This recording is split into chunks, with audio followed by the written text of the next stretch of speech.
Baik, Assalamualaikum warahmatullahi wabarakatuh. Waalaikumsalam warahmatullahi wabarakatuh. Baik, kita mulai ya. Nanti di sesi yang keempat ya. Di sesi yang keempat, kita akan membahas di pertemuan keempat itu adalah bagaimana dalam melakukan studi pendahuluan. Studi pendahuluan ini biasanya dilakukan oleh seorang peneliti. Dalam hal ini yang meneliti adalah untuk pembuatan tugas akhir ya, baik itu skripsi, baik itu tesis maupun untuk disertasi. Ini biasanya mereka punya yang namanya studi pendahuluan. Buat apa sih guna studi pendahuluan? Studi pendahuluan itu berguna ketika teman-teman itu nanti di dalam suatu penyelesaiannya itu dalam menentukan judul, menentukan ada gap, ada masalah di dalam suatu penelitian itu, kemudian baru muncul judul apakah yang akan diangkat di dalam teman-teman melakukan studi pendahuluan. Berbicara masalah judul penelitian, setelah teman-teman melihat permasalahan ya, baik itu teman-teman di dalam mengidentifikasikan dengan tepat ya, langkah berikutnya adalah teman-teman memberikan nama penelitian tadi dengan yang namanya judul penelitian. Jadi judul penelitian itu diambil bukan dari bukan dari suatu judul dulu baru masalah, tetapi masalahnya apa yang muncul. Setelah masalah ini muncul, nah, tahu nih masalahnya adalah tentang motivasi kerjanya menurun, ya kan? Nah, itu berarti akan terjadi sesuatu hal gap masalah yang di lapangan. Teman-teman lakukan studi pendahuluan, baru muncul judul. Jadi judul tuh belakangan sebenarnya. Nah, yang anehnya kebanyakan dari teman-teman kadang-kadang judulnya duluan, kemudian baru nyari-nyari masalah gitu. Nah, itu kan sebenarnya yang dibilang sesuatu hal yang tidak sinkron. Kenapa tidak katakan tidak sinkron? Karena kalau misalnya judul duluan, teman-teman akan terpaku kepada judul. Padahal di dalam suatu penelitian itu yang paling penting adalah cari gapnya, cari masalahnya, cari fenomena apa sih yang terjadi di dalam suatu penelitian itu. Fenomena itulah yang dijadikan untuk menentukan judul suatu penelitian. Dua orientasi di dalam menentukan judul penelitian di sini ada. Satu adalah orientasi singkat. Orientasi singkat ini contohnya apa? Analisis kualitas pelayanan jasa perbankan. Nah, ini adalah orientasinya singkat banget, membahas, menganalisa tentang kualitas apa sih pelayanan yang ada di jasa perbankan itu. Nah, ini adalah mengorientasikan singkatnya seperti apa. Yang kedua adalah berorientasi yang jelas. Kalau berorientasi yang jelas, di sini teman-teman akan menentukan yang pertama adalah jenis penelitiannya apa. Apakah jenis penelitiannya bersifat kualitatif atau sifatnya sifat kuantitatif. Nah, ini yang menentukan jenis penelitian ini tergantung dari masalah apa yang mau teman-teman teliti. Kalau saya menganalogikan bedanya antara yang namanya kualitatif dan kuantitatif, mengenai seperti ini. Kalau teman-teman ingin membuat kolam renang dengan panjangnya misalnya 2 meter kali misalnya panjangnya 10 meter, lebarnya misalnya sekitar 2 meter. Berarti panjang kali lebar dan kolam itu kedalamannya paling maksimal misalnya 2 meter. Karena kan jarang orang-orang di kita yang tingginya di atas ya 250 atau 300 meter, 300 cm. Biasanya itu adalah penelitiannya yang bersifat kuantitatif dan bisa melebar. Oh, kolamnya selain lurus panjang Pak, kemudian dibelokkan ke kanan atau dibuat bundaran, dibuat lingkaran ya. Atau kedalamannya buat anak-anak cukup 50 cm dengan berbagai macam belokan-belokan lingkaran yang menarik, ada tangga-tangga kecil dan sebagainya. Itu adalah penelitian yang bersifat kuantitatif. Penelitiannya melebar tergantung dari variabel apa yang diteliti. Semakin banyak variabel yang diteliti, maka di situ terlihat akan banyak yang namanya pembahasannya. Ada variabel X1, ada variabel X2 gitu, ada variabel Y-nya. Berarti pembahasannya adalah nanti membahas tentang variabel-variabel seperti itu. Misal, variabel X1-nya tentang pelayanan. Variabel X2-nya misalnya tentang motivasi kerja. Nah, kemudian variabel Y-nya adalah keputusan nasabah gitu. Nah, ini berarti penelitiannya membahas itu saja. Secara kuantitatif berarti menelitinya tergantung banyaknya variabel yang diteliti, tetapi tidak terlalu dalam dan tidak mendalam. Itulah penelitian kuantitatif. Kemudian jenis penelitian kedua ada penelitian yang bersifat kualitatif. Namanya tadi, yang tadi saya singgung tadi kuantitatif, itu berbicara tentang kuantitas. Kuantitas atau quantity itu berarti berbicara tentang angka, berbicara tentang statistik apa yang akan dibahas di dalam penelitian itu. Kemudian yang kedua, kalau penelitian kualitatif kita berbicara kualitas.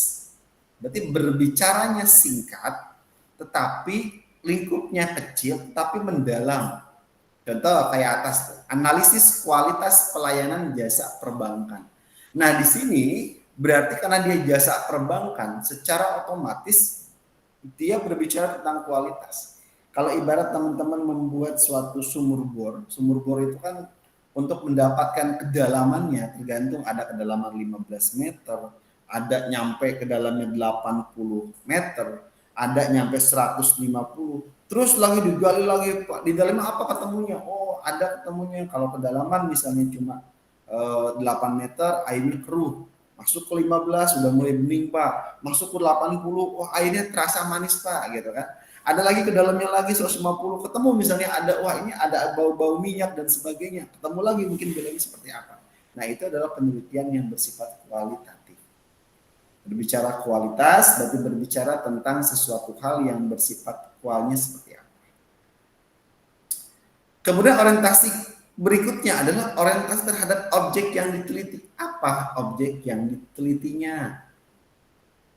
Ketika kita berbicara tentang objek yang ditelitinya adalah sampel yang diteliti atau di sini perbankan yang diteliti, berarti ini adalah tempat penelitiannya. Berbicara objek yang diteliti tergantung ada di dalam suatu instansi tersendiri, ada mereka ruang lingkupnya lebih luas, misalnya mereka memakai desa, ada yang mereka mungkin lebih luas lagi memakai kecamatan, memakai kabupaten, atau memakai nama daerah tertentu misalnya. Misalnya di perguruan tinggi se-Jawa Barat, nah berarti kan ruang lingkup jenis objeknya luas. Dengan objeknya luas berarti kita harus mencari beberapa sampel penelitian. Ibarat di dalam air sungai itu sudah terindikasi dengan yang namanya misalnya racun. Sungai itu kan sudah meluas, ada dari hulu ke hilir ya. Ternyata banyak juga air-air yang sudah terkontaminasi. Bagaimana menentukan daerah yang terkontaminasi? Berarti kita harus mengambil sampel dari beberapa tempat yang berjauhan. Dengan mengambil sampel di beberapa tempat yang berjauhan, secara otomatis berarti apa? Berarti kita bisa menentukan misalnya sungai tersebut sedesa atau mungkin sekecamatan. Kita mengambil beberapa titik yang berbeda, yang jauhnya mungkin secara random 500 meter atau 1 kilo diteliti, ternyata ketahuan tuh berapa objek yang diteliti, berapa yang sudah terkontaminasi. Yang penting mewakili, tidak semua air sungai diambil kemudian diteliti semua, tidak. Sama halnya kayak teman-teman membuat secangkir kopi, untuk mengetahui rasa manis dan tepat tidak si kopi tersebut, berarti teman-teman selanjutnya adalah melihat, oh ternyata dengan ini sudah cukup. Kopinya pas, gulanya pas, takarannya pas, rasanya nikmat. Seperti itu. Jadi objeknya dilihat. Setelah orientasinya jelas, ya objeknya jelas, yang ketiga adalah subjek penelitiannya. Berbicara subjek penelitian berarti teman-teman di sini berbicara tentang yang namanya subjek penelitian itu berarti orangnya atau respondennya siapa yang akan diteliti, siapa yang akan dijadikan sampel penelitian. Dengan subjek penelitian tersebut secara otomatis ya, dengan subjek yang jelas ya, dengan orang-orang responden yang tadi dilihat, siapa saja yang akan diteliti, siapa aja yang dijadikan responden. Kalau kualitatif siapa aja yang akan diajak buat diskusi atau wawancara dan sebagainya. Ini yang menyebabkan kita akan melihat kualitas dari penelitian kita di mana penelitian. Selanjutnya lokasinya, tempatnya di mana? Ini yang tempat ini mempengaruhi tentang yang namanya berbagai macam lokasi-lokasi mana saja nih yang akan kita teliti di dalam menentukan lokasi penelitian ini.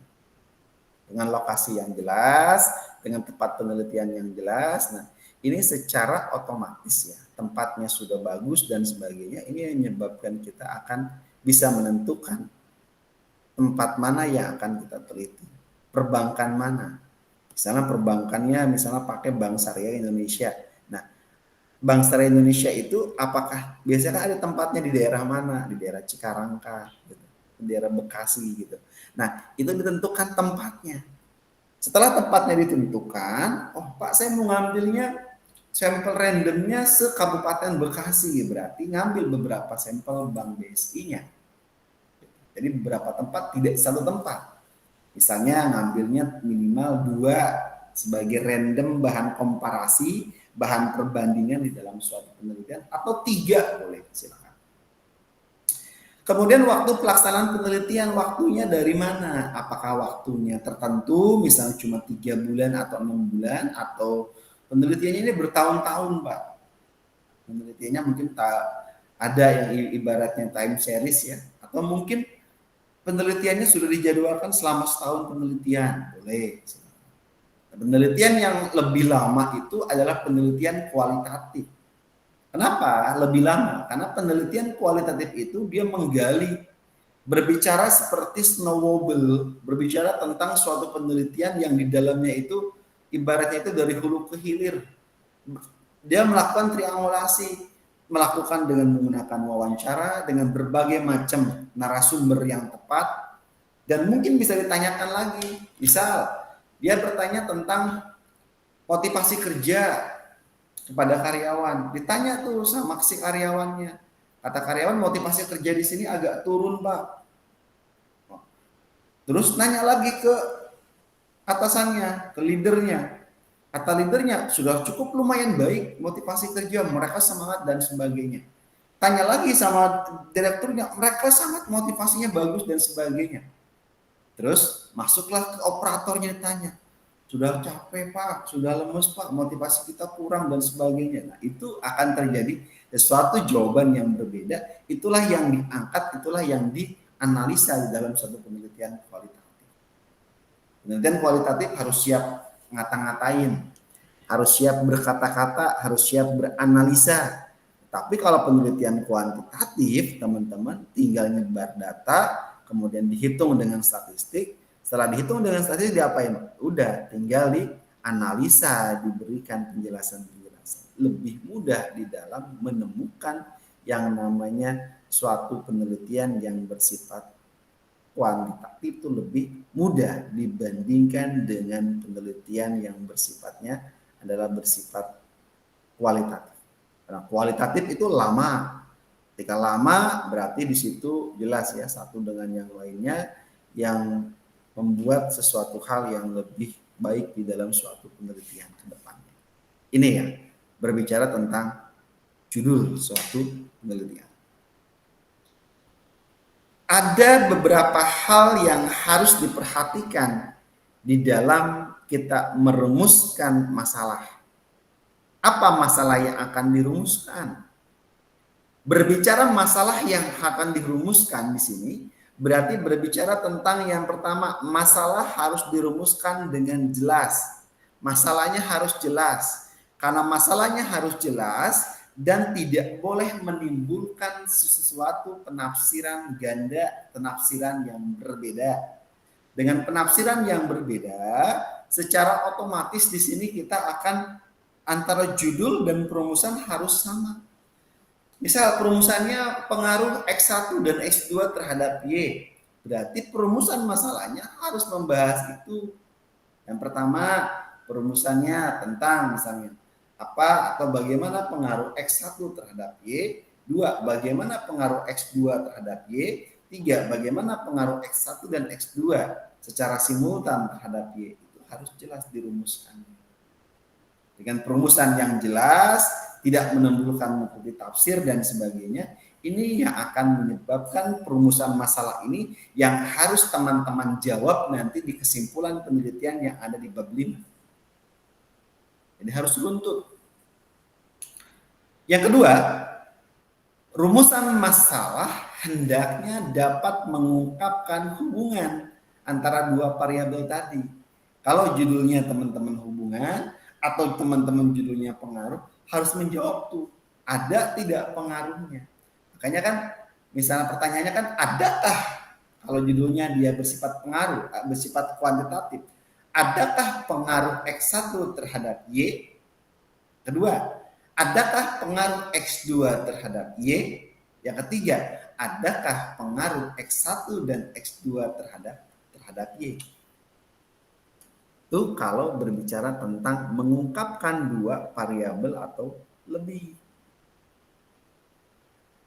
Yang ketiga selanjutnya adalah rumusan masalah hendaknya dinyatakan dalam kalimat tanya.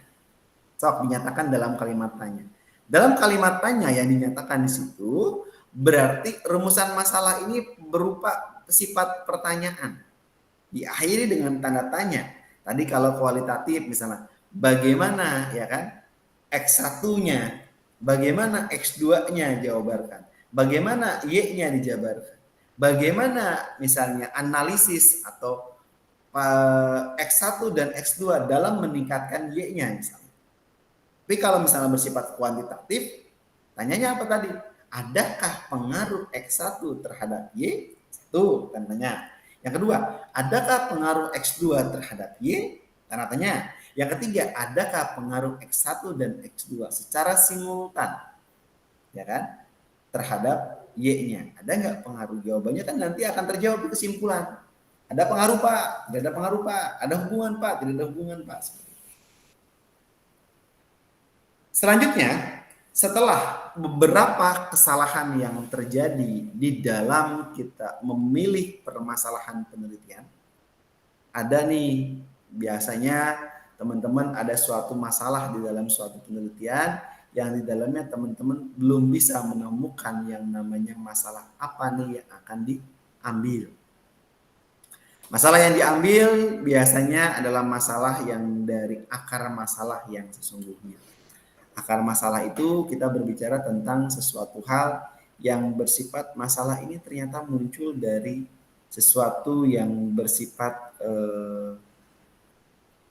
lama yang sudah turun-temurun atau sudah bertahun-tahun tidak pernah berubah dan sebagainya.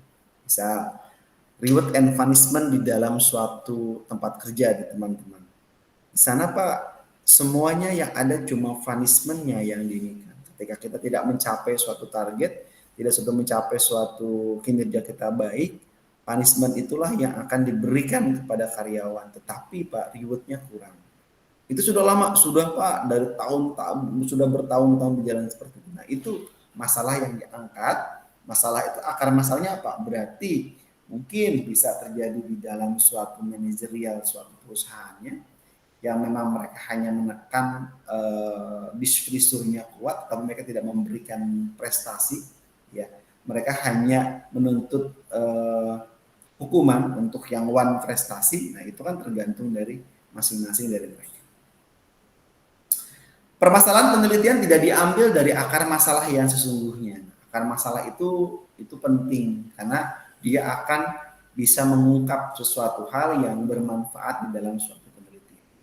Pak, terkadang di dalam suatu penelitian ya kadang-kadang bos kita atau tempat kerja kita, penelitian kita tidak boleh disebarluaskan, tidak boleh dipublikasikan. Itu ada, tergantung, dan memang setiap instansi, setiap tempat itu mereka punya style dalam suatu penelitian. Style penelitian itu yang di dalamnya berarti terkadang mereka ini tidak bisa tuh di dalam suatu penelitian itu satu dengan yang lainnya dibuatkan, disebarluaskan data hasil penelitian kita. Terus gimana Pak solutifnya jika misalnya mereka tidak mau ini? Berarti nanti di suatu skripsinya atau di suatu publikasi jurnalnya, kalau mau dijurnalkan berarti kita memakai nama instansi yang disamarkan.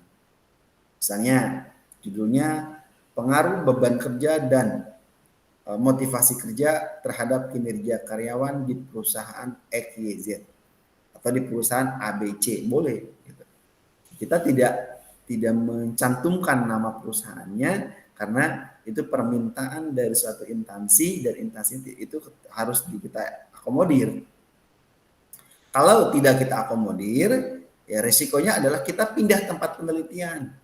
Karena kenapa? Karena mereka punya privasi. Privasi mereka secara otomatis jangan sampai privasi mereka itu merasa terganggu, merasa disebarluaskan dan sebagainya, nanti akan jadi masalah.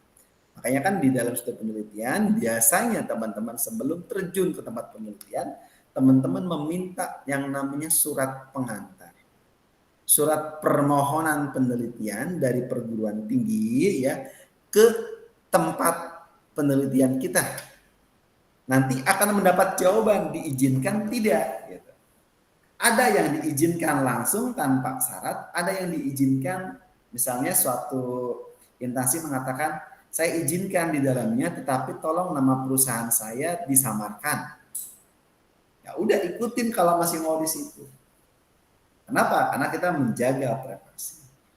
Nah, dan kita pun menjaga juga privasi jawaban dari responden yang kita kan di dalamnya kan akan bilang di dalam suatu surat pengantar di dalamnya kan bahwa data responden ini ya tidak boleh pakai nama juga gitu, dan di dalamnya kan kita jelasin kita sebagai mahasiswa dari kampus Universitas Pertiwi ya prodi apa dan sebagainya, kita meminta kepada responden kesediaannya untuk bisa mengisi kuesioner atau Google Form yang ada. Adapun data yang diberikan oleh responden, data ini hanya bersifat untuk penelitian saja kegunaannya dan dijaga kerahasiaannya oleh si peneliti ini. Kemudian tertanda di bawahnya. Jadi kita nggak boleh menjudge juga. Nah kalau orang dijudge, orang tidak akan memberikan jawaban yang otentik. Tapi kalau nonen dan sebagainya itu lebih lagi. Makanya dalam suatu penelitian jangan pernah membuat Google Form nama, nggak boleh. Atau mungkin alamat email dan sebagainya juga nggak boleh. Yang jelas kalau bisa teman-teman mengisi di situ langsung aja. Nanti namanya teman-teman itu aja respon 1, 2 atau pakai ABC dan sebagainya. Kode yang digunakan itu boleh. Tapi kalau nama langsung nggak boleh. Yang boleh apa? Yang boleh itu identifikasi namanya karakteristik penelitian atau karakteristik responden. Apa aja Pak? Nanya umur boleh, nanya pekerjaan boleh, nanya jenis kelamin boleh gitu kan. Nanya misalnya berhubungan dengan berapa lama dia sudah bekerja boleh, atau dia tanyakan berapa gaji dia, range, tapi tanyakan jangan berupa nominal ya, berupa range gaji 0 sampai 5 juta, 5 sampai 10 juta, ya kan, 10 sampai 20 kan begitu, sama kan kayak kita ngisi formulir di perbankan kan gaji kita berapa. Nah itu yang namanya suatu penelitian itu kita menjaga kerahasiaannya agar apa? Agar kita bisa melihat berbagai macam permasalahan yang ada dan data yang kita gunakan adalah data yang autentik di dalam suatu penelitian. Kemudian berikutnya apa? Permasalahan yang akan dipecahkan tidak sesuai dengan kemampuan peneliti. Nah, ayo, kalau masalah yang dipecahkan tidak sesuai dengan kemampuan peneliti, baik dalam penguasaan teori, penguasaan waktu, tenaga, dan dana. Nah, kita bahas satu-satu. Kemampuan peneliti ini biasanya tergantung. Teman-teman dalam meneliti, biasanya ambisi teman-teman ingin meneliti sesuatu hal yang besar. Sesuatu hal yang besar ini adalah sesuatu yang memang dari teman-teman ini dipikirkan bahwa penelitian saya itu harus membuat suatu villa yang besar, sesuatu villa yang luar biasa, dan villa tersebut tuh ada kolam renangnya, ada berbagai macam tempat gazebo dan sebagainya yang luks banget. Sementara teman-teman, waktu teman-teman terbatas dalam suatu penelitiannya. Nah, itu yang akan jadi masalah nanti. Skripsinya bagus, ambisinya bagus, tetapi tidak terselesaikan. Padahal skripsi yang baik adalah skripsi yang selesai. Ketika skripsinya selesai, berarti skripsinya baik. Kalau skripsinya tidak selesai, berarti skripsinya tidak baik skripsinya. Kenapa? Karena skripsinya tidak selesai. Dengan skripsi selesai itulah satu dengan yang lainnya yang akan membuat kita lebih baik di dalam suatu penelitian kita ke depan. Kemudian tenaga kita, waktu kita terbatas, Pak, juga dana yang sebagainya. Ya, zaman dulu ya orang ngisi kuesioner itu tidak bisa sembarangan orang mengisi. Biasanya orang mengisi itu berpikir berkali-kali mereka mengisi. Kadang-kadang di dalam suatu mereka mengisi ini mereka akan lebih mau dan ikhlas untuk mengisi. Kalau mereka tidak mengisi ya susah di dalam suatu penelitian. Makanya penting banget di dalam suatu penelitian ya satu dengan yang lainnya. Ini membuat kita harus bisa lebih meneliti yang lebih baik lagi di dalam suatu penelitian. Jadi gua ngukurin nih teorinya dicari, waktu kita dilihat, teman-teman sambil kerja dan sebagainya gitu. Jadi saran saya jangan mengambil suatu judul yang susah, suatu judul yang membuat teman-teman nanti waktunya tersita habis dan sebagainya sehingga teman-teman nggak selesai-selesai. Pada skripsi yang baik adalah skripsi yang selesai gitu. Kenapa? Karena dengan skripsi yang selesai, berarti teman-teman dengan sendirinya, teman-teman akan lulus dari suatu program sarjana. Percuma skripsinya bagus, judulnya bagus, tapi nggak kelar-kelar. Nah, itu skripsi yang memakan waktu lebih banyak, teman-teman juga waktu juga lebih capek lagi, kemudian juga kena cas dan sebagainya. Ini yang menyebabkan teman-teman terbengkalai di dalam suatu waktu yang harus teman-teman selesaikan. Pikirkan, lihat kekuatan teman-teman ada di mana. Lihat berbagai macam kemampuan teman-teman bagaimana. Sehingga dengan sendirinya teman-teman akan bisa meneliti sesuatu hal yang baik sesuai dengan kemampuan dan sesuai dengan berbagai macam kebutuhan yang teman-teman lakukan dan kesiapan teman-teman dalam menyelesaikan skripsi. Selanjutnya adalah permasalahan apa nih yang akan dipecahkan. Permasalahan yang akan dipecahkan ini adalah permasalahan dilihat dari berbagai macam faktor-faktor pendukung yang ada. Faktor-faktor pendukung ini tergantung nih dari permasalahan apa nih masalah di dalam suatu penelitian ini. Di dalam suatu penelitian biasanya ada berbagai macam hal yang ininya, kemampuan teman-teman bagaimana. Waktu teman-teman kerja bagaimana, waktu teman-teman kuliah bagaimana, apalagi teman-teman yang sudah berkeluarga dan sebagainya. Dilihat kemampuannya. Dengan dilihat kemampuannya, secara otomatis ya, teman-teman di sini akan melihat berbagai macam faktor-faktor di dalam suatu penelitian. Dan pendukungnya yang ada itu, yang menyebabkan teman-teman nanti akan bisa memecahkan suatu skripsinya, suatu masalah, tuntas pas. Tidak terbengkalai dengan berbagai macam alasan waktu, alasan tenaga, alasan dana dan sebagainya. Jadi yang smart adalah menyelesaikan skripsi, membuat judul sesuai dengan kemampuan teman-teman sendiri. Kira-kira saya bisa menyelesaikan enggak? Gitu. Ya, jangan sampai teman-teman tadi berekspektasi pengen membuat suatu apartemen yang luas tingginya 21 dan sebagainya. Ini yang menyebabkan kita kan berat ke depan. Gimana tuh kalau gitu? Kan itu akan jadi masalah ke depan. Kemudian berbicara pembatasan masalah, kita di sini akan berbicara tentang yang namanya batasannya itu diperbatasi masalahnya itu. Dengan masalah dibatasi, itu apa? Agar sesuatu penelitian kita ini dapat mengarah ke inti masalahnya apa yang sesungguhnya. Maka diperlukan adanya pembatasan penelitian. Apa nih pembatasan penelitiannya? Sehingga penelitian yang dihasilkan ini akan menjadi lebih fokus dan lebih tajam terhadap masalah apa nih yang akan diangkat dan akan diteliti masalah tajamnya. Batasi.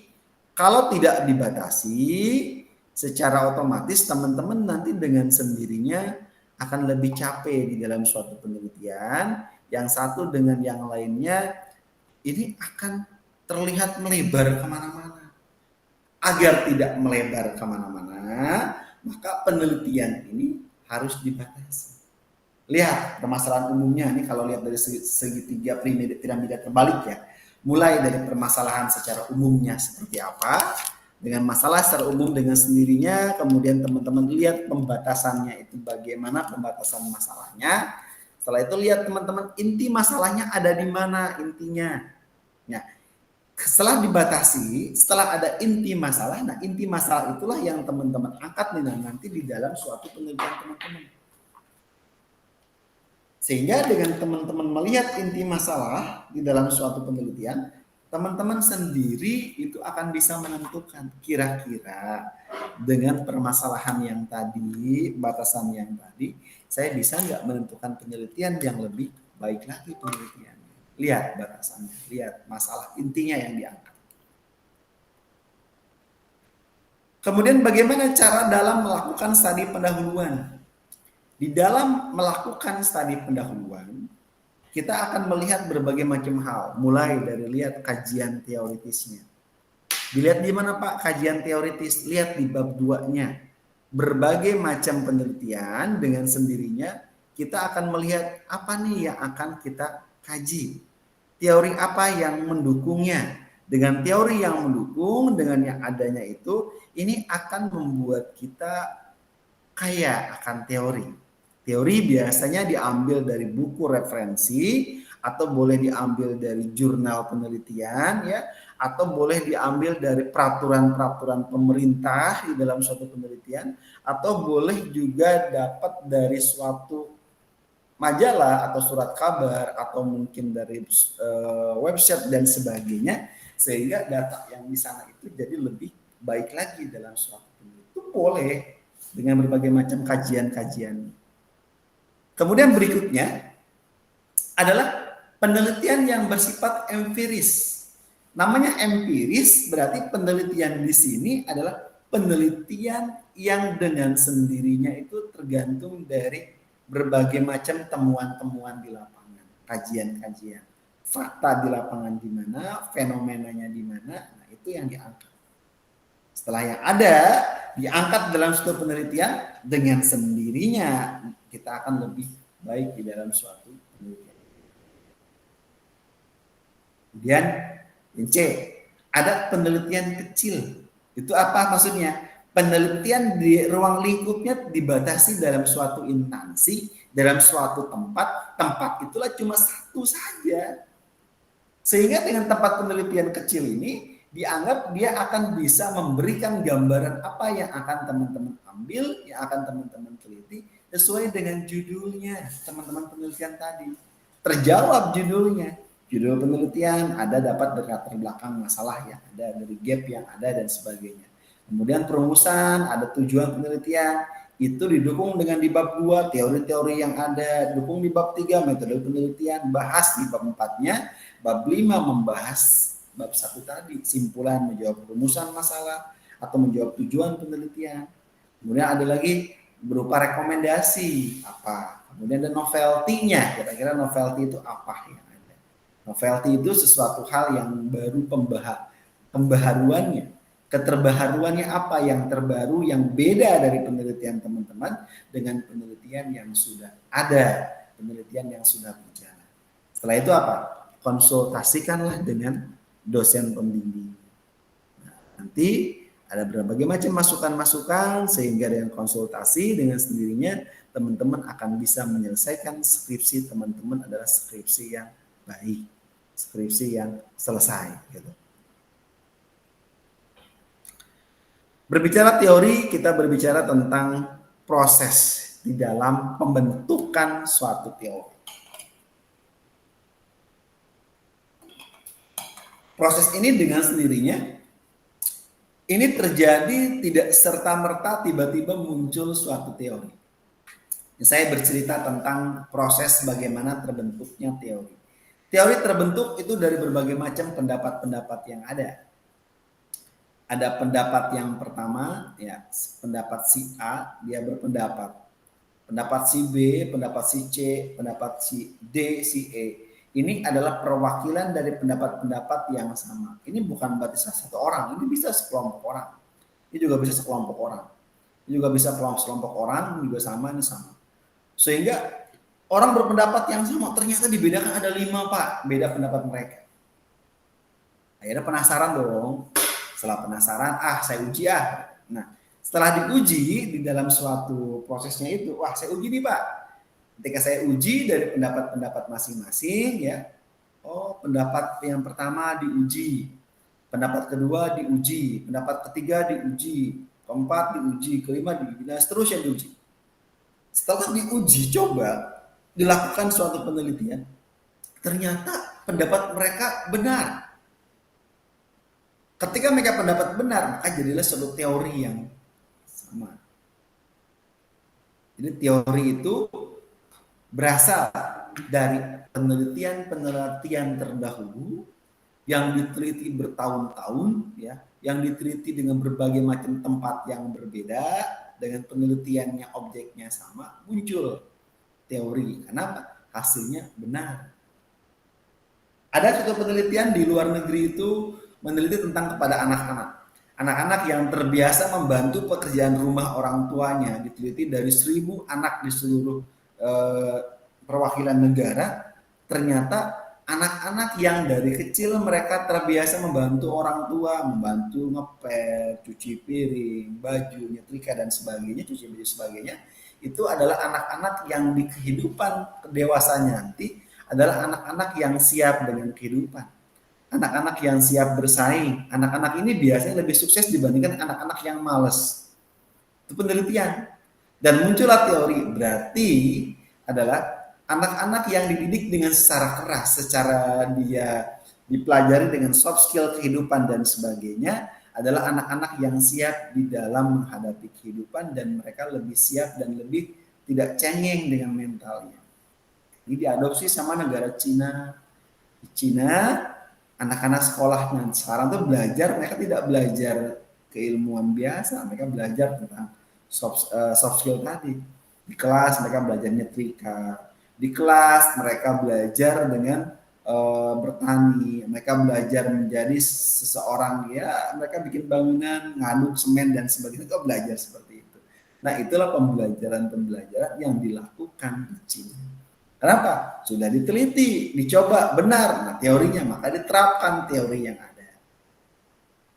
Itu proses terbentuknya teori. Teori tidak serta-merta cuma sekedar hanya diteliti saja, tetapi teori itu dengan sendirinya harus dibuat, diteliti, diuji kebenarannya, kemudian teori itu diimplementasikan. Baik, kita presentasi dulu ya, kita absen dulu ya sebentar. Kita cari adlinknya. Tadi kita tentang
sesinya acak-acakan nih, ada sesi kelima nih. Sesi.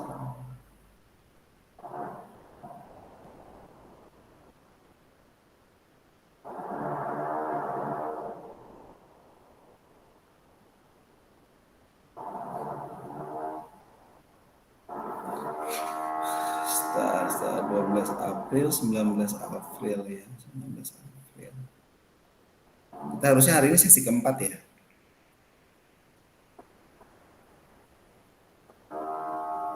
Nanti idlingnya nih harus dibenahin.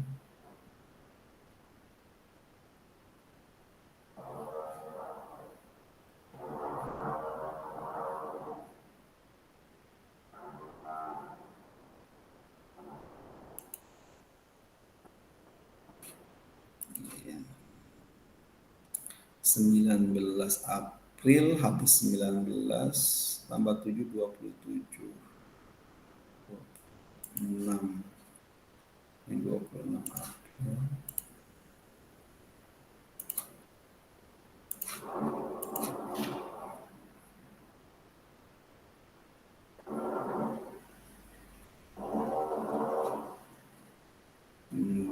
Tiga, empat, lima, 19.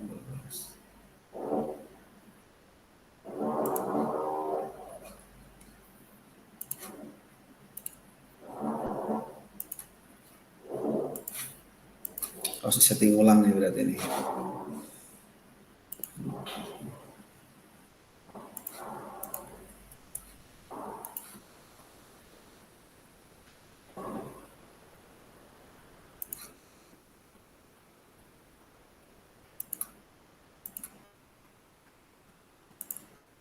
So, sesi keempat ya. Sonia Ayu Febrianti ada? Hadir, Pak. Adela Nur Asifah. Hadir, Pak. Hari Fadli. Tadi yang Hari izin. Fadli aku diizin, Pak. Oke, izin ya. Aulia Maria Ulfa. Hadir, Pak. Hadir. Siap.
Oke, berikutnya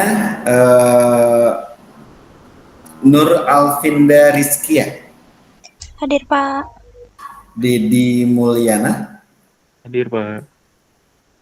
Neneng Kusniawati. Hadir, Pak. Nur Santi. Hadir, Pak. Intan Rahmawati, Hadir, Pak. Muhammad Salman Al-Farisi, Hadir, Pak. Dedi Dwi Mulato, Hadir, Pak. Lilis Nurjana, Hadir, Pak. Muhammad Haidar, Hadir, Pak. Dava Aditya Pangestu, Izin bekerja, Pak. oke, Wawan Febrianto, Dia juga izin, Pak, tapi masuk Zoom. di room ada nggak? Ada, Pak, katanya. Ada, kita hadirkan aja. Nanti ini kan di record ya, nanti rekamannya saya masukin ke YouTube saya. Nanti kalau misalnya mau lihat ulang nanti bisa diputar di ini ya. Kemudian Alfia Salsabila, Hadir, Pak. Rizka Amelia, Hadir, Pak. Abdurrahman Ajis, Hadir, Pak. Eka Reni Anjani, Ada, Pak. Aufa Aditya, Hadir, Pak. Alicia Maptuha. Hadir, Pak. Dan saya sih mengharapkan presensi teman-teman karena online ya, join aja gitu. Jadi kalau misalnya join di dalam roomnya saya hadirkan gitu. Ini dapat Aditya memang gak ada di room ya? Nggak ada, Pak. Oke. Kalau ada di room kita hadirkan. Karena presensi kan buat nambah-nambah nilai teman-teman gitu. Karena kan nanti ini kan masuk dalam 10% atau 15% dalam skop penilaian. Jadi biar teman-teman bisa dapat minimal presensinya. Kalau online itu kan peluang teman-teman hadir lebih besar dibandingkan yang offline ya. Kalau offline kan dengan berbagai macam keadaan ya, ada tempat kerja yang jauh dan sebagainya gitu, ada mungkin terlambat dan sebagainya. Kalau misal online kan tinggal join aja gitu, jadi lebih ini.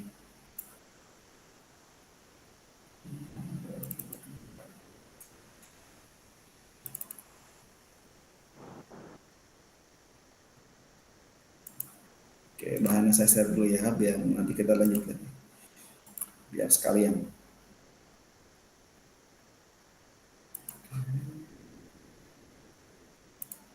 So.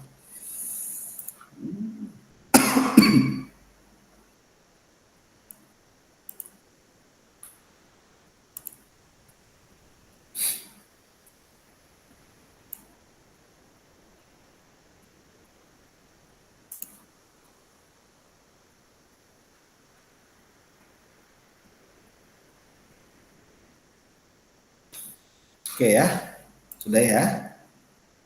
Baik, kita lanjutkan berikutnya. Tadi terbentuk teori ya. Ada 3 slide lagi nih. 3 slide lagi. Nanti setelah ini baru saya buka tanya-tanya jawab ya. Kemudian berikutnya, di dalam suatu penelitian, setelah tadi berbicara tentang teori, ternyata teori terbentuk itu dari berbagai macam penelitian-penelitian sebelumnya yang sudah ada, sehingga dengan sendirinya itu terbentuklah suatu teori yang memang teori itu menjelaskan di dalam suatu penelitian. Kemudian berbicara teori itu dia punya fungsi. Ada fungsi teori dalam penelitian ya, ada fungsi teori dalam suatu penelitian. Jadi penelitian itu dia mempunyai berbagai macam fungsi ya kan. Ada yang pertama katakan teori itu sebagai penjelas. Kemudian yang kedua adalah teori sebagai prediksi. Kemudian yang ketiga, teori sebagai kontrol di dalam suatu penelitian. Dalam suatu penelitian, fungsi dalam teori dalam penelitian ini banyak hal ya, mencakup dari berbagai macam hal penting di dalam membantu kita untuk memperkuat dan mengarahkan proses dalam suatu penelitian. Dikatakan pertama adalah teori sebagai penjelas. Maksudnya apa? Teori ini di dalamnya dia membantu menjelaskan fenomena atau peristiwa-peristiwa yang diteliti dengan cara menghubungkan variabel-variabel apa yang relevan, variabel-variabel apa yang sesuai. Teori ini dalamnya juga menyediakan berbagai macam kerangka konseptual yang memperjelas mengapa fenomena itu terjadi, mengapa gejala itu terjadi, itu penjelas. Membantu fenomena apa yang dijelaskan dalamnya. Kemudian yang kedua adalah fungsi teori sebagai prediksi. Prediction ini berarti berbicara teori memungkinkan peneliti untuk membuat prediksi, untuk mengenal hubungan antar variabel tadi atau antar hasil dari satu kondisi tertentu gitu. Dengan kata lain apa? Dengan kata lain, teori ini digunakan untuk bisa meramalkan kejadian di masa depan berdasarkan pola yang telah diteliti sebelumnya, apa polanya. Kemudian yang ketiga adalah peneliti teori tadi sebagai kontrol. Maksudnya apa? Teori berfungsi sebagai dasar untuk mengendalikan variabel-variabel tertentu di dalam suatu penelitian. Dengan kita memahami variabel antar variabel tadi, peneliti juga dapat merancang adanya intervensi, adanya kebijakan dari pemerintah yang efektif di dalam suatu menyampaikan atau mungkin mencapai suatu tujuan tertentu dalam suatu penelitian. Di intinya adalah teori ini bisa menjelaskan ketiganya, baik sebagai penjelas atau prediksi di masa yang akan datang atau sebagai kontrol yang berhubungan dengan policy atau kebijakan dari pemerintah. Contoh, ini ada telaah teori. Misal, judulnya ini cukup panjang. Berbagai macam ada hal-hal di situ yang bersifat analisis pengaruh pemberian insentif lingkungan kerja, kepemimpinan, hubungan antar teman sejawat terhadap semangat kerja karyawan. Kalau dilihat dari telaah ini, judul ini mengandung ada kurang lebih sekitar ada 4 variabel bebasnya, ada 1 variabel terikatnya. Sok teman-teman perhatikan.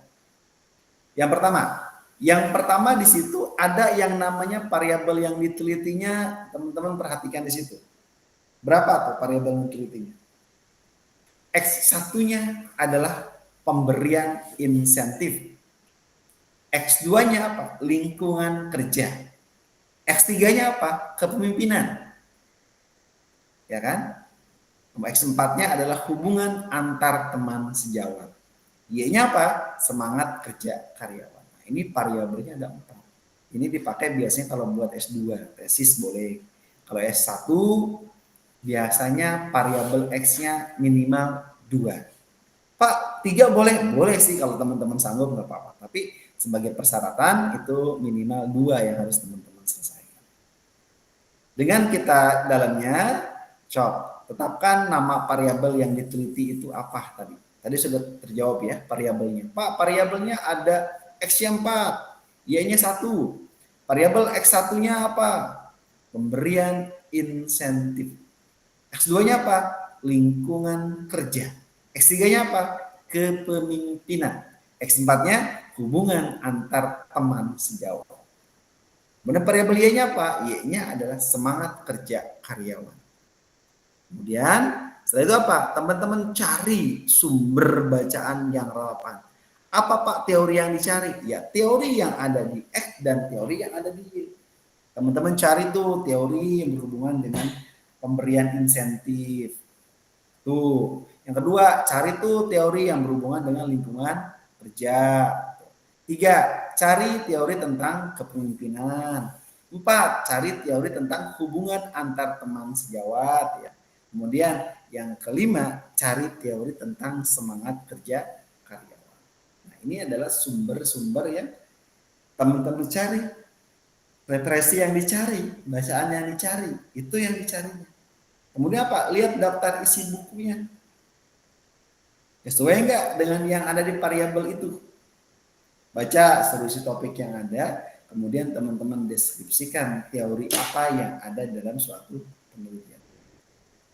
Nah, ini contoh di dalam penulisan teori. Misal teori yang dipakai adalah teori pemasaran.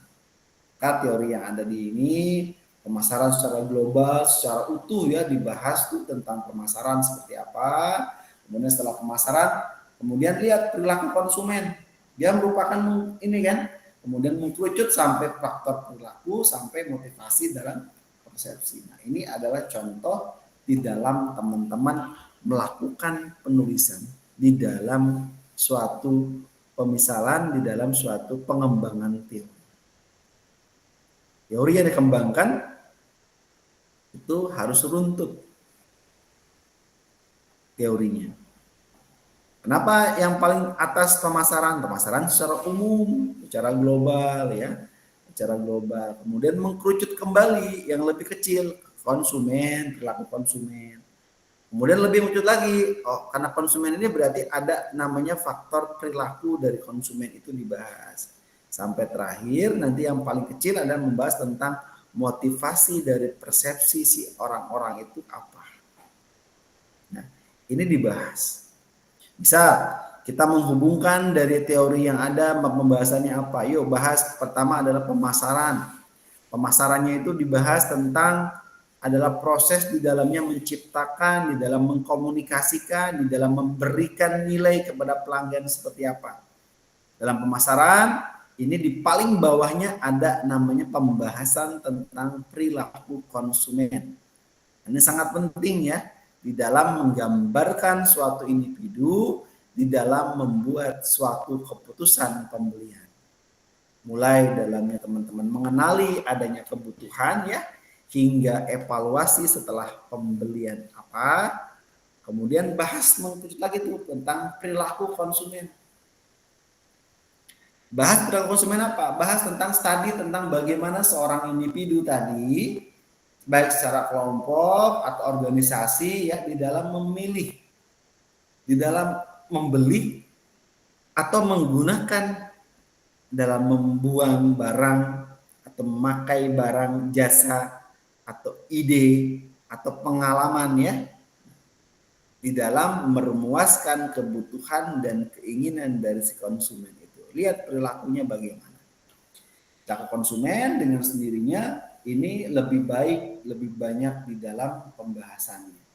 Kemudian setelah itu apalagi? Mengkucut lagi ke bawah kecil lagi nih tentang faktor perilakunya.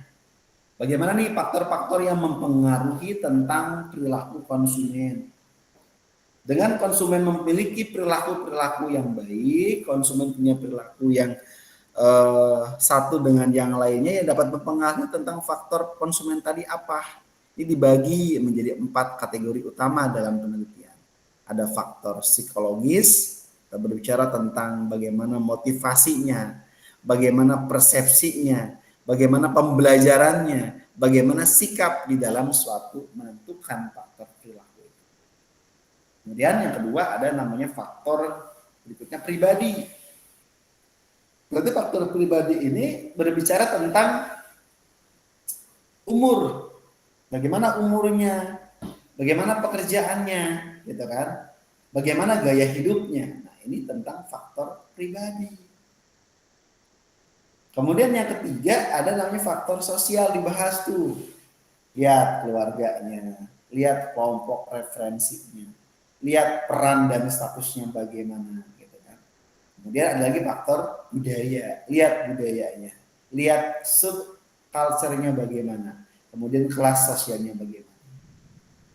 Yang paling bawah adalah mengkerucut kembali pembahasan tentang motivasi dan persepsi. Lihat, motivasi itu berupa dorongan internal yang datang Pak dari dalam diri sendiri dalam mendukung seorang untuk bertindak untuk melakukan membeli atau tidak. Contoh, seorang ingin membeli suplemen kesehatan karena termotivasi badannya biar sehat bugar gitu kan.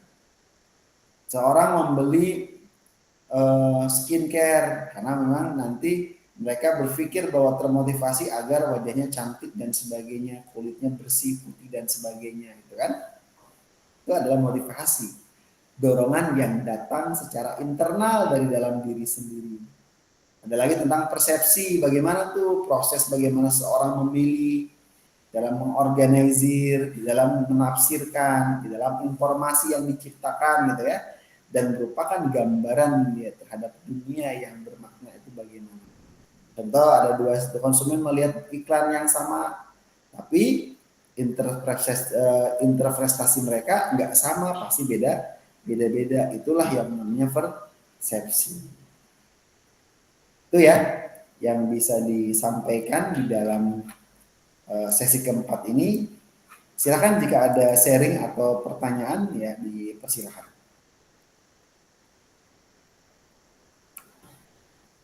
Monggo silakan.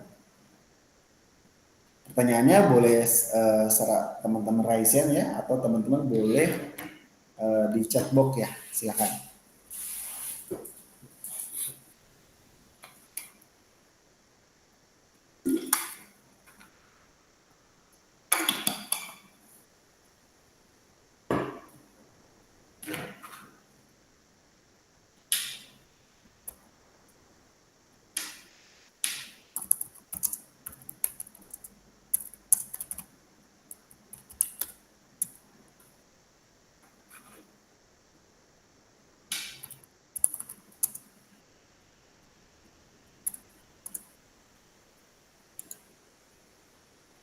Monggo silakan.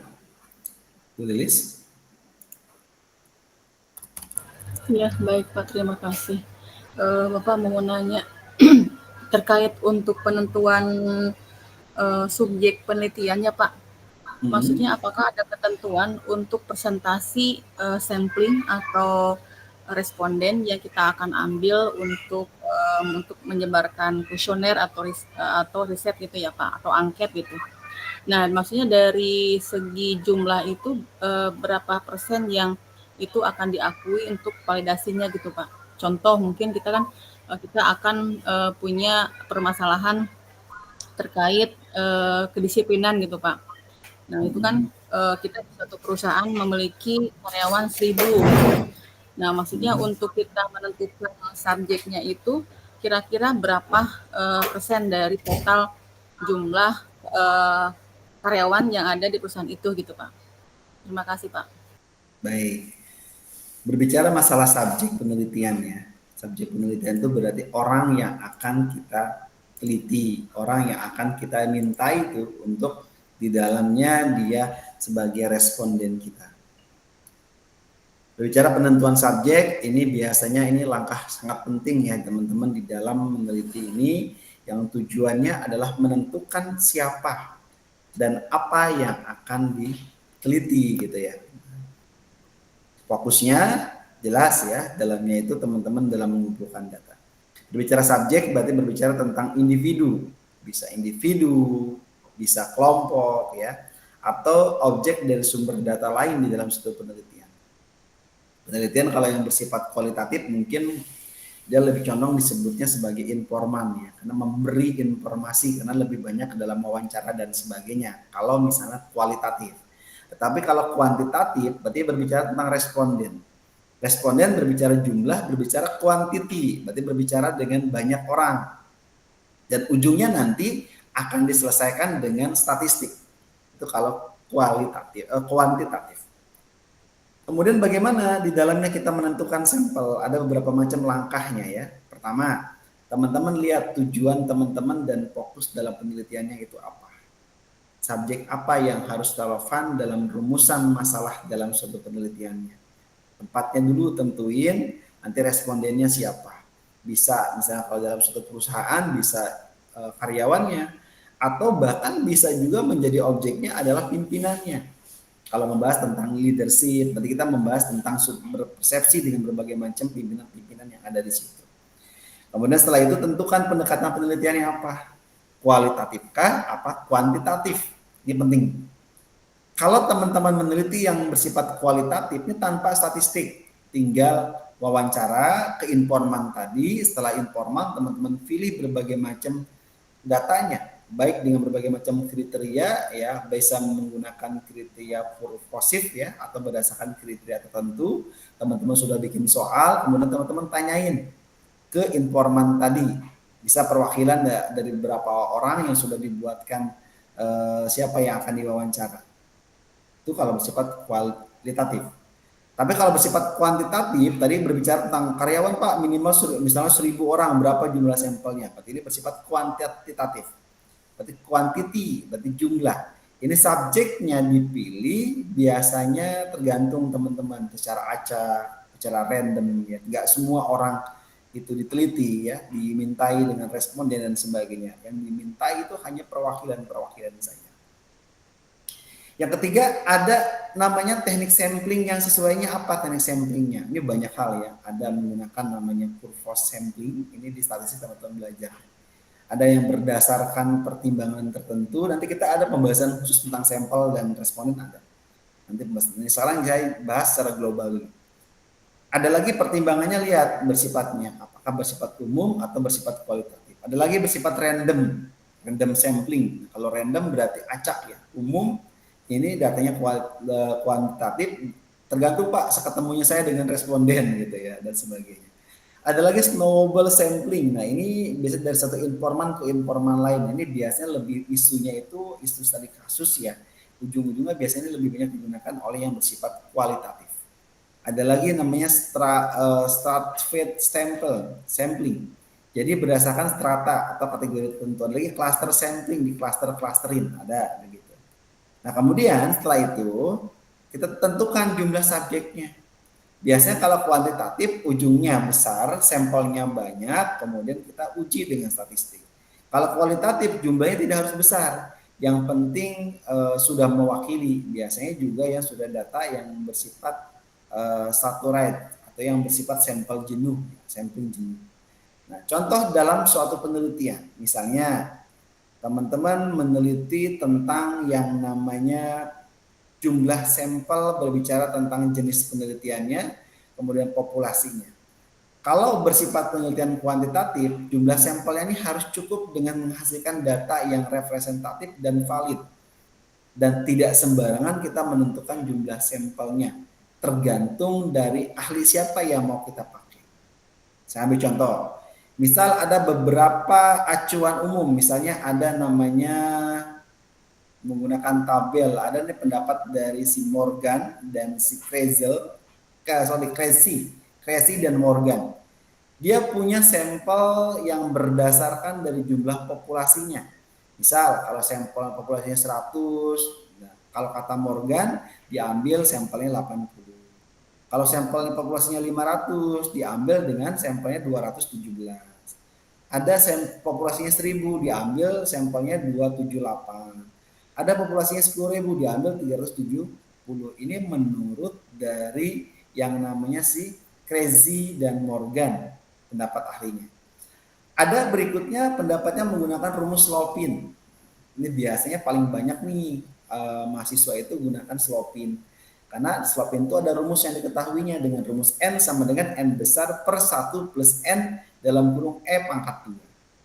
N di mana jumlah populasi atau jumlah sampelnya N kecil.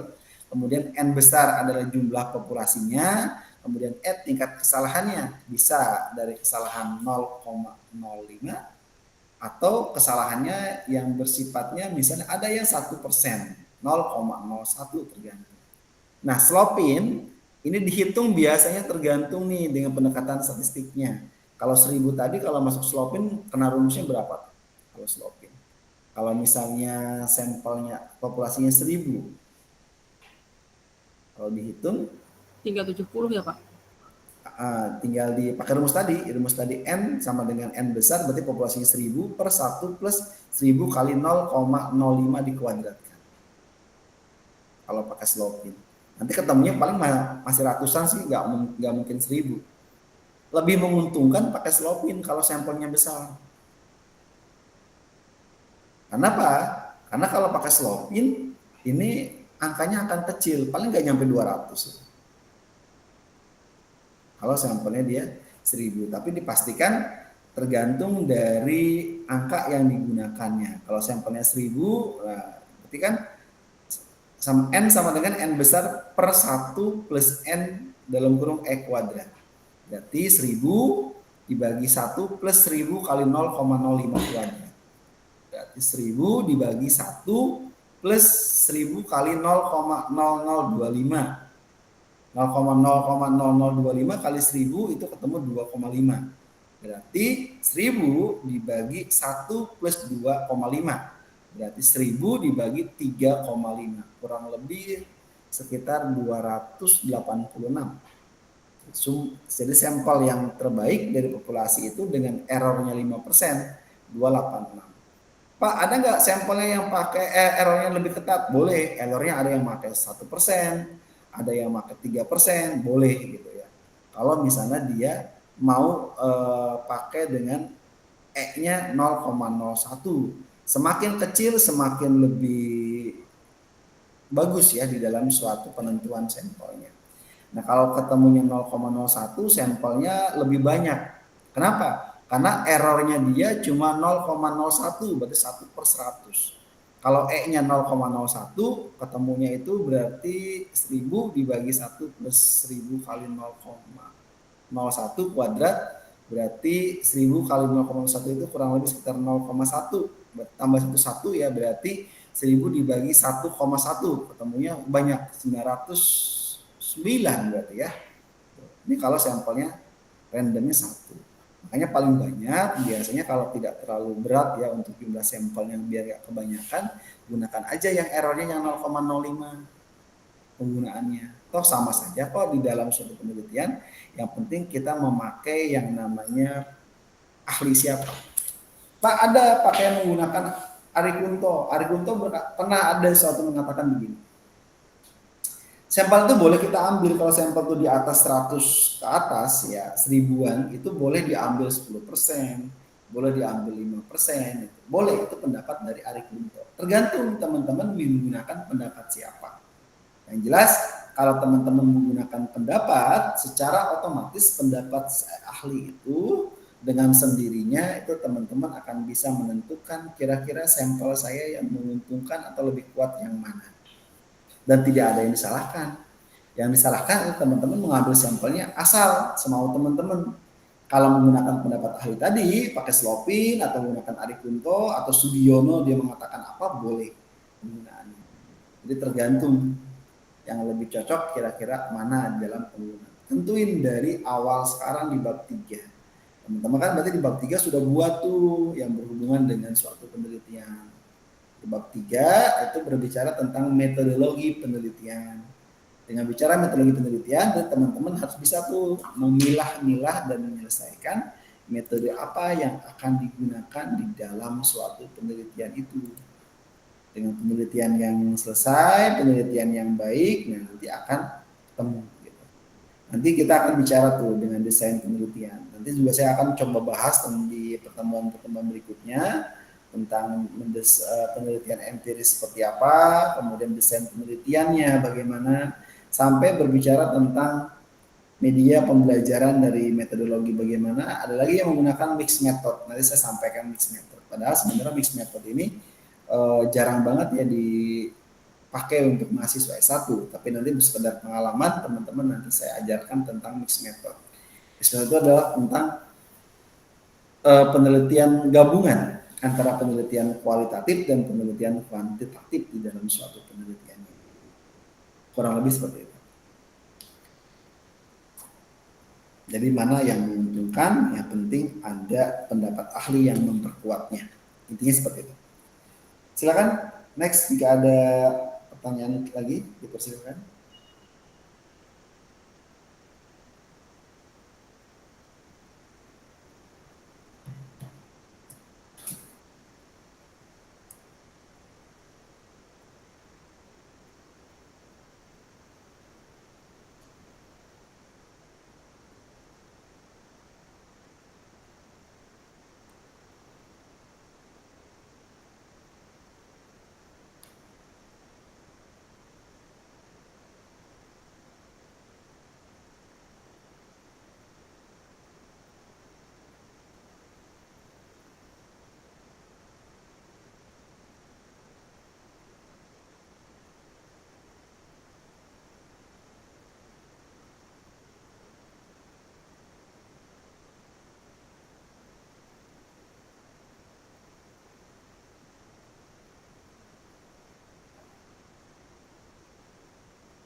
Baik, kalau tidak ada, saya simpulkan ya di dalam perkuliahan kita hari ini. Jadi hari ini kita tadi berbicara tentang yang namanya cara melakukan studi pendahuluan. Berbicara masalah studi pendahuluan di dalam suatu penelitian, studi pendahuluan itu merupakan tahap awal ya yang sangat penting di dalam proses penelitian. Karena di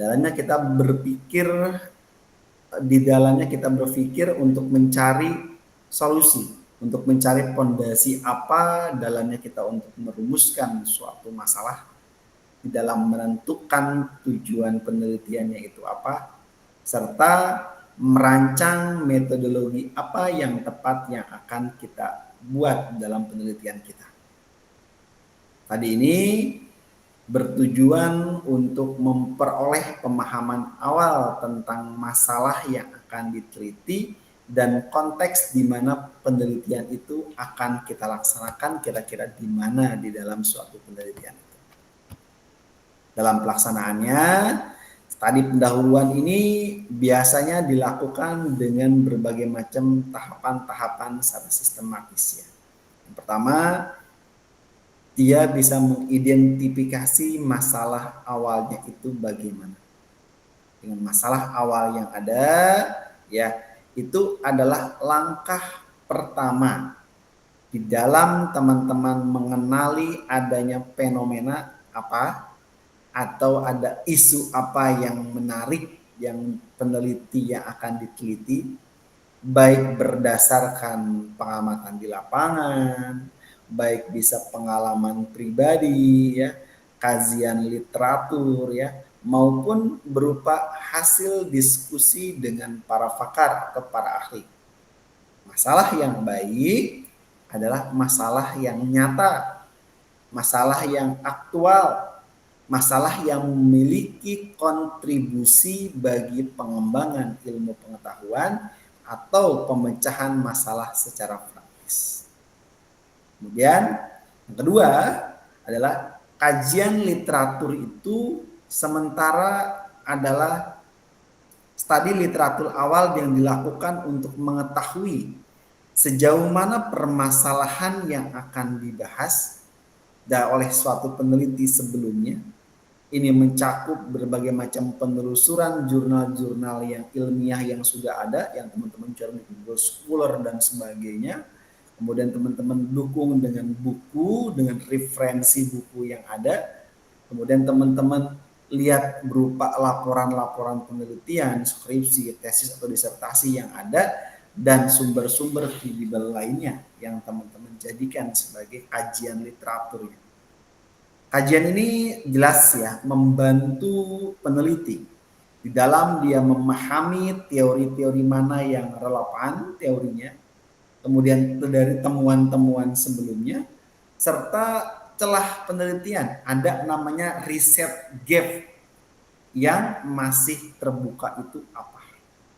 Yang ketiga, ada wawancara atau ada observasi awalnya bagaimana. Untuk apa? Untuk menggali lebih dalam tentang permasalahan yang ada. Peneliti yang dapat melakukan secara informal ya, baik itu diskusi kelompok atau FGD ya, fokus group discuss ya, atau juga observasi langsung yang ke lapangan yang teman-teman datang langsung lihat di dalamnya seperti apa, realnya bagaimana. Teknik ini berguna untuk mendapatkan perspektif dari subjek penelitiannya itu apa. Dalamnya dia mengidentifikasi variabel mana yang relevan dan memahami kondisi lapangan secara realistisnya bagaimana. Yang keempat adalah penentuan fokus dan batasan masalah. Berdasarkan berbagai macam informasi yang diperoleh, seorang peneliti dia bisa mempersempit atau membatasi masalah lingkup penelitiannya agar menjadi lebih terarah. Penetapan fokus dan batasan ini penting agar penelitian tidak melebar dan tepat ya, tetap sesuai dengan sumber daya dan waktu yang tersedianya seperti apa. Kelima, ada namanya perumusan masalahnya itu dan tujuan penelitian. Apa perumusan masalah dan penelitian? Perumusan masalah dan penelitian yang ada di dalamnya ada studi pendahuluan ini membantu seorang peneliti di dalam merumuskan masalah penelitian yang secara spesifik, yang secara tajam dan dapat diteliti. Selain itu juga tujuan penelitian juga dalamnya dirumuskan ya agar jelas arahnya kemana, arah yang mau tercapai di mana, ini juga dirumuskan dengan baik. Kemudian yang keenam, ada penyusunan hipotesis. Ini juga penting dalam suatu penelitian. Biasanya hipotesis ini hanya ada untuk penelitian yang bersifat kuantitatif. Jika penelitian bersifat kuantitatif, maka studi pendahuluan ini dapat digunakan di dalamnya untuk menyusun dugaan sementara atau hipotesis berdasarkan dari temuan awal dan teori yang ada. Hipotesis ini nantinya akan diuji melalui proses penelitian yang secara sistematis penelitiannya itu bagaimana. Yang ketujuh, ada pemilihan metode penelitian yang sesuai apa metode penelitiannya. Berdasarkan dari hasil studi pendahuluan, biasanya dia bisa memberikan gambaran awal tentang berbagai macam pendekatan ya penelitian yang paling tepat digunakan, apakah penelitiannya bersifat kualitatif. Tadi kan berbicara kualitas, berbicara dengan nanti berbicara dengan informan, wawancara dan sebagainya. Kemudian yang bersifat kuantitatif, quantity berarti angka, statistik yang ada, atau campuran dari metodenya adalah dikenal dengan nama mixed method. Bisa kualitatif ke kuantitatif atau kuantitatif ke kualitatif, tergantung pada karakteristik masalah yang ada, data yang ada, dan tujuan penelitiannya itu bagaimana. Yang kedelapan, penyusunan proposal penelitian. Setelah memperoleh pemahaman yang cukup, seorang peneliti sudah bisa mulai menyusun proposal penelitian yang melingkupi latar belakang masalah, melingkupi rumusan masalah, melingkupi tujuannya, melingkupi manfaatnya, melingkupi kajian pustaka, dan melingkupi metode penelitian yang ada. Tadi pendahuluan dalamnya memberikan dasar yang kuat untuk menyusun bagian-bagian proposal tersebut secara ilmiah dan secara logis. Dengan demikian, tadi pendahuluan bukan hanya kegiatan mengumpulkan informasi awal, tetapi merupakan proses ilmiah yang mendalam dan secara terstruktur untuk memahami konteks masalah secara komprehensif. Keberhasilan suatu penelitian yang sangat ditentuin oleh kualitas penelitian ini jelas sangat ditentukan oleh kualitas studi pendahuluan yang dilakukan tadi.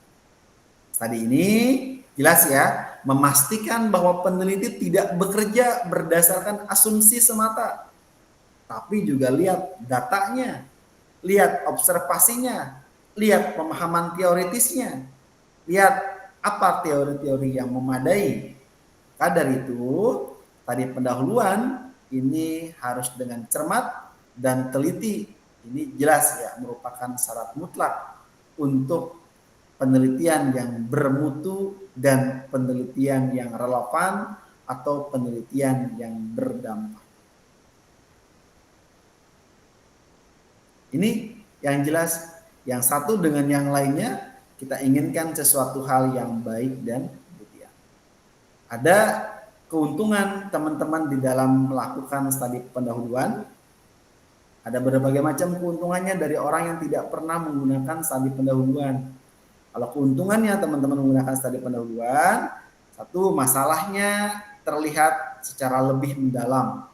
Studi pendahuluan membantu seorang peneliti dalam memahami masalah secara komprehensif, baik dari sisi teoritis maupun secara praktis. Ini memungkinkan peneliti melihat masalah apa yang dari berbagai macam sudut pandang, sehingga tidak hanya melakukan secara asumsi pribadi. Yang kedua, keuntungannya teman-teman melakukan studi pendahuluan, teman-teman menemukan dan memastikan ada rumusan masalah yang tepatnya bagaimana. Banyak penelitian yang gagal karena rumusan masalah yang kabur atau terlalu luas. Studi pendahuluan memungkinkan seorang peneliti mempersempit, memperjelas, dan merumuskan masalah penelitian secara tajam dan operasional. Yang ketiga, membantu menentukan tujuan dan manfaat penelitian. Dengan pemahaman yang awal yang baik tadi, peneliti bisa merumuskan tujuan penelitian yang sesuai dan menentukan manfaat praktis maupun teoritis yang realistisnya bagaimana. Yang keempat, mengetahui keberadaan dan ketersediaan datanya ada di mana. Studi pendahuluan memungkinkan nih seorang peneliti mengecek apakah data yang dibutuhkan benar-benar tersedia, baik secara primer maupun sekunder. Ini sangat membantu dalam menentukan kelayakan dalam suatu penelitian. Yang kelima, menentukan desain dan metode penelitian yang tepat. Lihat desainnya bagaimana tuh. Keuntungannya adalah pemahaman awal yang terdapat dalam konteks masalah. Peneliti bisa memilih pendekatan kualitatif maupun kuantitatif atau mixed method dengan teknik pengumpulan data yang ada atau instrumen yang paling sesuai yang mana. Yang keenam, mengidentifikasi variabelnya apa, kategori penelitiannya apa. Dilihat bersifat kuantitatif. Ada pendahuluan berguna untuk menentukan mana variabel bebasnya, mana variabel terikatnya. Dalam kualitatif berguna untuk menentukan kategori atau tema apa yang dikaji lebih dalam. Yang ketujuh, mengetahui kondisi lapangan atau konteks penelitiannya. Tadi ini memberikan gambaran awal tentang lokasi penelitiannya, subjek yang terlibatnya bagaimana, potensi kendalanya bagaimana, sampai menentukan selama proses penelitian. 8. Menentukan referensi teoritis dan penelitian sebelumnya. Lihat studi pendahuluan membantu mengidentifikasi teori-teori yang relevan, serta menemukan celah penelitian atau riset gap yang ada dari studi pendahuluan yang ada untuk dijadikan dasar teori dan landasan ilmiah. Yang 9, ada meningkatkan validitas dan reliabilitas dan relevansi penelitian. Lihat validnya gimana. Dimulai dari studi pendahuluan, cenderung yang lebih relevan dengan kebutuhan nyata di lapangan dan membantu validitas teoritis maupun empiris yang lebih kuat. Terakhir, untuk menghemat waktu dan sumber daya. Dengan mengetahui secara dini apa yang dilakuin, apa yang perlu dilakuin yang tersedia, data apa yang ada, data apa yang tersedia, peneliti menghindari kesalahan desain penelitian dan pemborosan sumber daya. Studi pendahuluan adalah investasi awal dalam suatu penelitian yang memberikan banyak keuntungan strategis. Tidak hanya memperjelas arah dan fokus penelitian, tetapi juga membantu peneliti membuat keputusan metodologis yang tepat, meminimalkan resiko, dan meningkatkan kualitas hasil penelitian secara keseluruhan. Mungkin itu ya, kalau tidak ada pertanyaan lagi di dalam pertemuan kita di sesi keempat dalam mata kuliah metodologi penelitian. Sampai jumpa di minggu depan ya, di waktu yang sama, jam yang sama. Kita akhiri bersama-sama perkuliahan kita mengucap alhamdulillahirrahmanirrahim. Tutup. Assalamualaikum warahmatullahi wabarakatuh. Waalaikumsalam warahmatullahi wabarakatuh. Waalaikumsalam warahmatullahi wabarakatuh. Terima kasih, Pak.